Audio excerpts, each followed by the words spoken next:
భాష అనేది మనం పుట్టాక రాదు. అంతకుముందే 9 నెలలు మనం శిక్షణ తీసుకున్నాం తల్లి గర్భంలో. ఈ శిక్షణ మనకి ఆవిడికి కూడా తెలియకుండా జరిగిపోయింది. శిక్షణ ఎప్పుడూ అలాగే ఉండాలి. ఇస్తున్న వ్యక్తికి ఇస్తున్నామని, తీసుకుంటున్న వ్యక్తికి తీసుకుంటున్నామనే స్పృహ ఉండకూడదు. అందుకే ఒత్తిడి. వాళ్ళు కోచింగ్ సెంటర్లో ఆత్మహత్యలు ఎందుకు జరుగుతున్నాయంటే, మేము ఇస్తున్నాం మాకు ర్యాంకులు వస్తాయి అని వీళ్ళు, మేము తీసుకుంటున్నాం మాకు ర్యాంకులు వస్తాయని వీళ్ళు అనుకుంటున్నారు. చివరికి ర్యాంకులు లేవు, ట్యాంకుల్లో పడి చచ్చిపోతున్నారు. ఏ పనైనా అంతే. భగవద్గీత చెప్పింది, నేను చేస్తున్నాను అనే భావన లేకుండా చేయమంటాడు.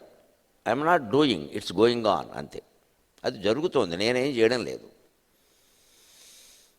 నేను చేస్తున్నాననే భావనే కర్తృత్వ భావన. అదే అహంకారం. ముందు అహం, తర్వాత కారం, అహంకారం. ఆ నేను అనేది వదిలేస్తే అన్నీ అద్భుతంగా ఉంటాయి. ఇంత సృష్టికి మూలం భగవంతుడు.